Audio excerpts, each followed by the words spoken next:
Sekali lagi, kita memang benar-benar peduli sama kalian, kapanpun, dimanapun. Bye-bye.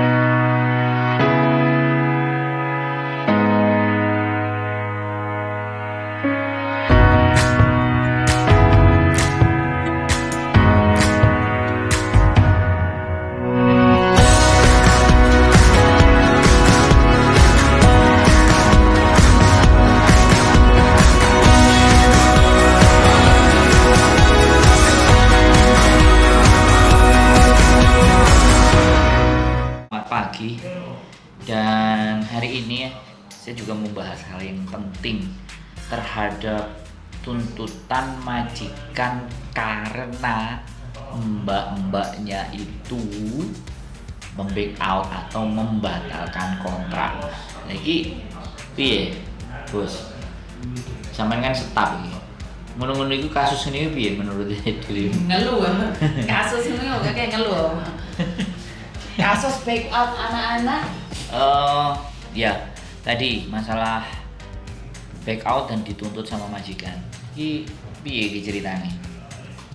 Aku kok selama ini arek-arek masuk di sini tuh belum pernah yang majikan nuntut anak-anak secara langsung. Karena kalaupun back out kita biasanya Mediasi. Hmm. Maksud aku adalah majikan pasti emosi dong. Majikan Siap. pasti marah. Sales juga marah. Bos juga marah. Semuanya ya. Semuanya marah Elemen. gara-gara satu orang nge-back out. Kayak back out. Oke. Satu, dia ngomong sama aku. Aku ngomong sama salesnya ngomong sama majikan. Otomatis majikan marah sama salesnya marah sama aku. Lah aku nggak mau besok kok. Paham nggak maksudku? Terus diamuk pisan karo buke. Ritmane Senin lah. Jadi sebenarnya saat kalian mau back out atau kalian mau cari majikan ini sebenarnya mikir dulu. Tapi kalau aku pribadi, namanya orang nggak cocok sebelum masuk majikan back out tuh nggak apa-apa. Aku pribadi sebagai manusia Oke. oke lah. Weh, Hak asasi. awakmu dewe kurang kerja gak cocok masa ada maksa. Siap. Jadi feeling kamu gak cocok ya back out lo nggak masalah. Tapi di Nah. posisi kamu back out biasa wong ki sing milih-milih iki entuk bongkeng. Paham nggak maksudku? Iya. Nah, soalnya itu sering kejadian. Aku back out, wes aku entuk Senin, Titenono. titenono ya. Karena aku percaya dengan Karmayanti mbek Karmayanto. Paham nggak? Ya. Oke. Aku sangat menyadari dirimu mempercayai hal itu. Iya. Ale wis tambah tuwek. Persoalannya itu begini, persoalannya adalah majikan sampai nuntut ini loh. How come? Harusnya kan nggak terjadi kan. Nah itu yang aku Menurut merasa Budi. aneh. Kenapa majikan ada langsung connect sama cecenya? Nah. Padahal dia lewat agent. Yes. Sementara itu aku pribadi selalu tidak memberikan kontak itu Sebelum mereka- bisa proof. Nah, Jadi dari pihak aku sendiri, aku tidak pernah mengizinkan majikan secara langsung nyentuh dia. Aku nggak pernah nah izinin. ini menarik ini ya. Kenapa? Karena bagiku dia masih belum berhak marah sama anakku tanpa ada surat nikah. Paham nggak maksudku? Iya. Kalau suratnya nikah, gue moro-moro ngamuk ya. moro-moro Iya, ngamuk, iya. kayak njuk surat pegat, nuntut nggak masuk, Iya. nggak masuk. Nah, nggak masuk. ini teman-teman, tolong ini dari stafnya Bandung itu berpikir bahwa belum visanya turun, jadi deal-dealan itu belum keluar ya kan. Tetapi dia nggak berhak memarahi atau apapun sebelum memang visa itu diputuskan bahwa kesepakatan sudah tapi visa belum turun, itu kekuatannya beda. Nah, ini nih yang ingin aku dengar staf dari Bandung, karena di luar sana itu terjadi. Jadi Itu yang saya merasa di situ ada Aneh. anehnya gitu loh. Kenapa? Kalau kecuali majikannya tuh bawa pembantu itu dari luar, majikannya dari luar, mereka kontek-kontekan dulu sebelum masuk agent, wajar. Oh. Paham nggak maksudku? Oh. Kalau majikannya itu dari kita, itu sangat tidak wajar kalau majikannya tiba-tiba bisa menghubungi mbaknya secara langsung. Gua ranti ya. Ya.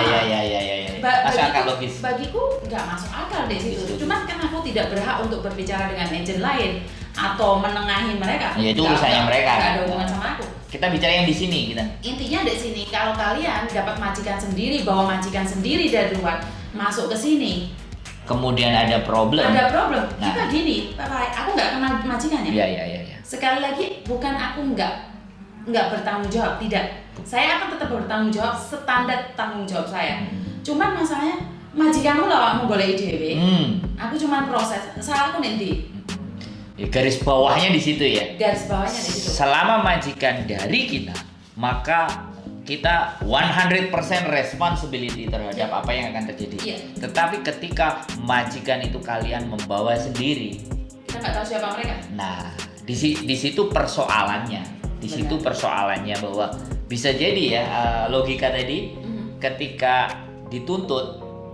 Saya nggak tahu apa. Nah, ya misalnya kan dia belum dengan agent, tapi tahu-tahu dia langsung ngomong dengan majikan karena kita akan hanya di tengah, tahunya belakangan, Tahu belakangan. hanya ngurusin visanya, tapi di dalam internal mereka kita nggak ngerti. Tidak tahu apa yang terjadi. Bisa jadi ya dituntut itu lantaran itu ya karena Iya. mereka sudah terkenal. Nah, ini fenomena yang menarik buat teman-teman, dan sekali lagi bahwa ini dari Bandung ya, pengalaman dari Bandung selama ini tidak terjadi seperti itu ketika majikan dari kita ya. Tapi nggak tahu kalau who's next, ada yang mau nyoba bawa majikan sendiri, terus ternyata di back out sendiri, ya silahkan dicoba. Coba sendiri loh. Silahkan coba. Kalau ingin masuk di hotel berbintang 5 di hotel di Hong Kong. Jadi secara tidak langsung menurut saya Benar. pribadi, saya juga kaget sebenarnya beberapa info itu. Menurut saya kenapa saya tidak ingin bicara, karena menurut saya nggak masuk akal. Majikan nuntut mbaknya itu nggak masuk akal gitu loh. Dan dari pihak agent juga nggak masuk akal juga gitu loh. Kalian mungkin ganti, setahu aku ya, kalian cuma ganti uang biaya medikal, wajar kan, medikal kamu ganti uang medikal bagiku masih Ya, wajar. karena buat dirinya sendiri. Buat dirinya sendiri dan kamu nggak mau, otomatis kamu ganti uang medikal secara tidak langsung. Itu responsibility kamu jangan bilang back out bye-bye. Nggak juga kan, kamu back out, kamu udah medikal, tiba-tiba kamu pergi begitu aja juga nggak mungkin juga gitu loh. Sekalian bawaanmu ke medikalmu mulai gitu loh, maksudku ini yo bayar rek, ojo kurang ajar. Tapi gitu ketika loh. ketika medikal itu dia bawa kemudian ke agent lain, itu bisa dipakai kan? Bisa dipakai selama 3 Berarti- bulan. Nah, 3 bulan ya. Jadi Selama 3 bagaimana kalau kalian mau pindah, silakan 3 bulan pakai itu aja, tapi balikin uang. Uangku, duitku balik. Karena yang bayar duluan kita. Iya, It's enggak aku kayak itu Senin. Jadi pada prinsipnya buat teman-teman bahwa kejadian-kejadian di luar sana yang dirasa aneh itu sebenarnya ketika si agent tidak mengenal siapa mbaknya dan siapa majikannya, itu Iya. pasti itu bisa terjadi banget ya. Banyak. Proses penuntutan itu akan Banyak. banget terjadi.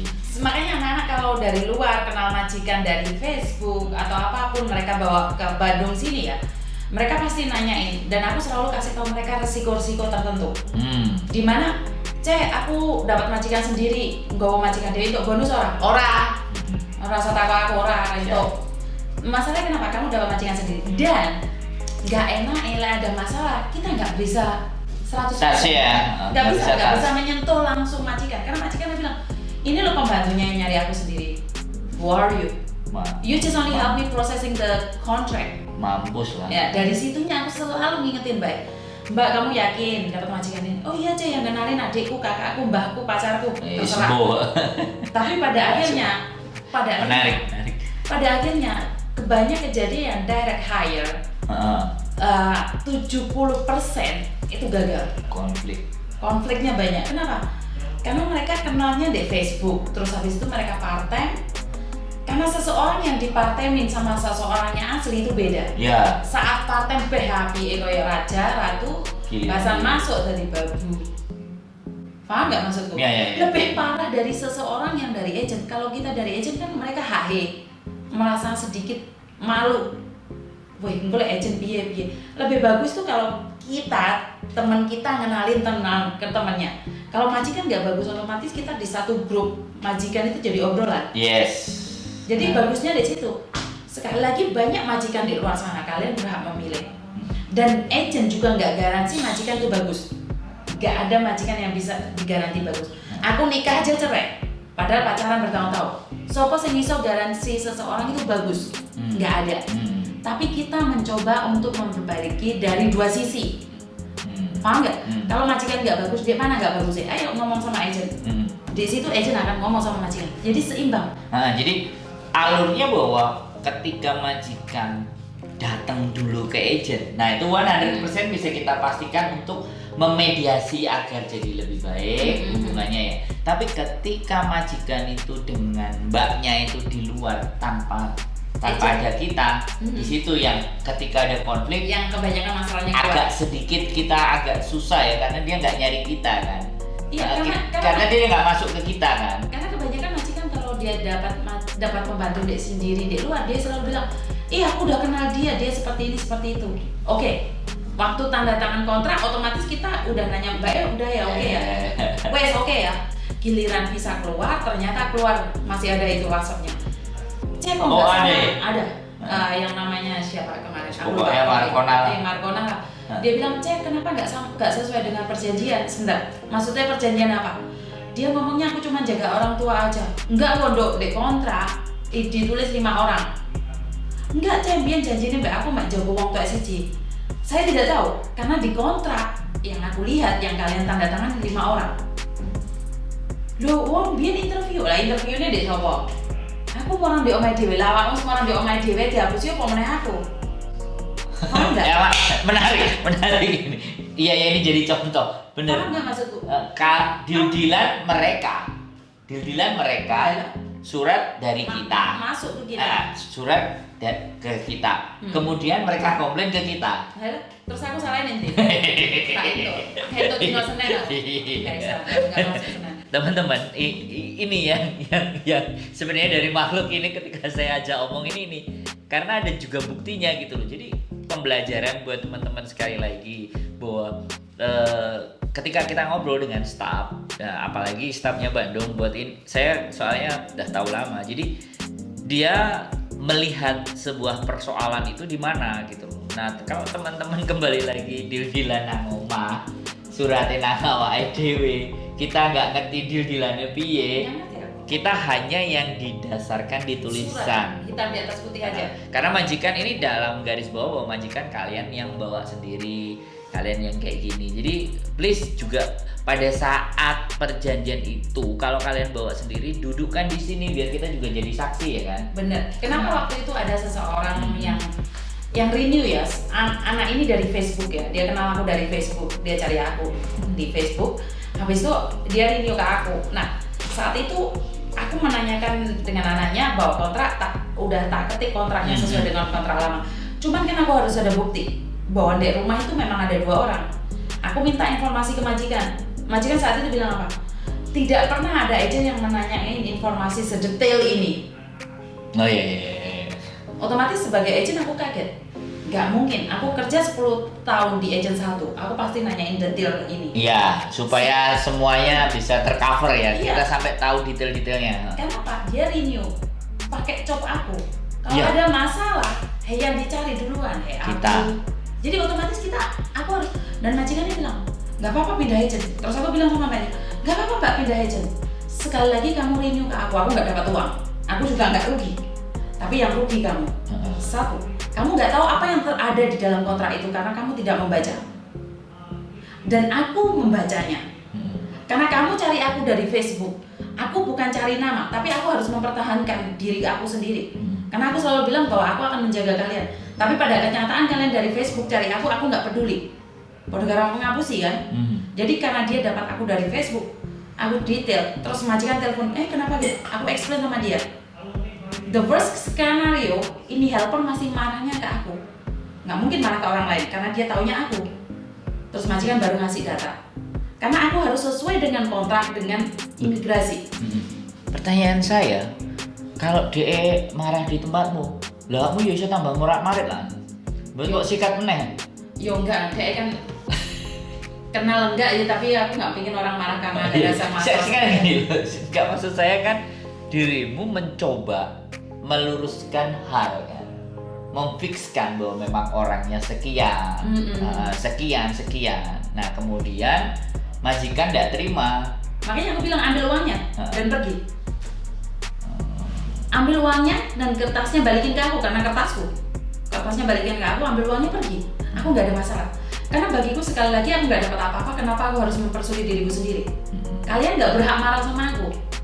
Kenapa? Naluriku sendiri karena aku kenal dia dari Facebook, kenapa aku ingin meluruskan? Jadi apa yang aku katakan di Facebook itu sesuai dengan kenyataan. Aku nggak kepingin anak-anak ngomong di Facebook jarene bantu, ternyata ora, aku gak itu long service, gak peduli. Karena mereka renew ke aku, tujuan mereka adalah saat mereka bermasalah dengan long service atau majikan nggak ngasih annual leave, mereka pasti nanyanya ke aku. Tapi kalau aku bilang, lah kamu renew-nya lah ke adik aku, tak kok long service ndak aku punya masuk, otomatis kan nggak masuk. Masuk. Jadi aku benar-benar peduli sedetail itu. Cuman kadang-kadang aku telat bales atau apa, pada suatu saat aku tetap akan bales. Oke. Jadi keterbatasan. Wong 1 juta wewe kan. Sing golek dirimu kan. Iya enggak juga.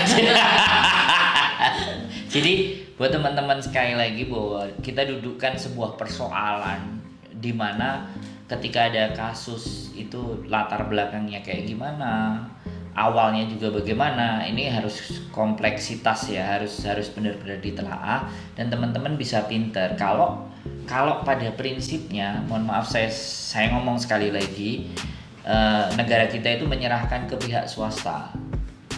Iya. Ya, jadi negara kita itu menyerahkan ke agent, menyerahkan untuk urusan-urusan kalian dengan majikan itu diserahkan dengan agent. Mereka nggak handle sendiri. Maka dari situlah teman-teman harus pandai-pandai bagaimana melindungi dirinya. Ya, memilih agent yang baik. Nah, salah satunya adalah caranya dengan memilih atau mendatangi agent di mana agent itu capable, punya kualitas dan setidaknya memperhatikan apa yang teman-teman butuhkan. Sekali lagi, jadi agent banyak kan? Ya, sekali lagi pesan aku yang terakhir buat mbak-mbaknya ya. Di Hong Kong ini yang agent yang terdaftar aja ada berapa ratus. Dan juga agent kecil-kecil ada berapa ribuan. Sub agent itu berapa. Dimanapun kalian, apapun pilihan kalian, pastikan mereka benar-benar ada di pihak kalian. Karena saat agent melakukan promosi, setelah promosinya expired, mereka nggak akan peduli. Beda sama kita. Beda ya. Soalnya aku terus. Soalnya aku kerja di agent, walaupun aku udah nggak kerja di agent, aku tetap memperhatikan anak-anakku. Kamu tahu kan aku 4 tahun. Aku 4 tahun udah kerja di agent. Tapi kadang-kadang saat mereka ada bentrokan, ada apa, dan kamu mikir, duit gak itu, tapi mereka tetap kembali ke aku. Kebanggaan buat aku pribadi adalah saat melihat kalian sukses, saat melihat kalian punya rekening yang gendut. Itulah kehebatan. Aku merasa aku hebat, walaupun uang itu bukan uangku. Jadi aku merasa nih punya nilai lebih saat aku lihat mbak-mbaknya punya rumah, punya mobil, punya rekening. Jadi itulah yang membuat aku bangga. Sekali lagi, kesuksesan mereka adalah sesuatu mimpi yang aku inginkan setiap saat. Dan saat aku bangun tidur aku tetap bermimpi bahwa kalian adalah yang terbaik. Itu aja pesan saya. Karena kemarin ada yang bawa kue juga, itu bukti. Oh iya, bawa kue. Simple. Padahal gaya aku, kok dikai kue bareng? Iya, makanya aku tuh nggak pernah kelaparan di kantor. Buah kue atau apapun. Itu suatu contoh kecil aja. Iya, hal-hal yang sederhana yang bisa kita rasain ya. Apa yang kita sebenarnya ada yang lucu lagi. Dulu aku pernah, anakku itu ikut aku di kantor lama ya, 6 tahun. Renew ikut aku di kantor yang satunya lagi, bukan di Bandung. Tapi saat hitung-hitungan long service, dia ikut Bandung. Dia dapat majikan di Bandung sini. Iya, wis aja suwi-suwi lah. Makan wis pesen kan? Iya, sorry. Habis itu apa? Dia dapat long service 26.000. Dia naruh uang di aku. 1.500. Tapi aku bilang apa sama dia? Jangan kasih aku uang. Beliin aku makanan, karena uang nggak akan ada harganya. Sekali lagi, kita memang benar-benar peduli sama kalian. Kapanpun, dimanapun.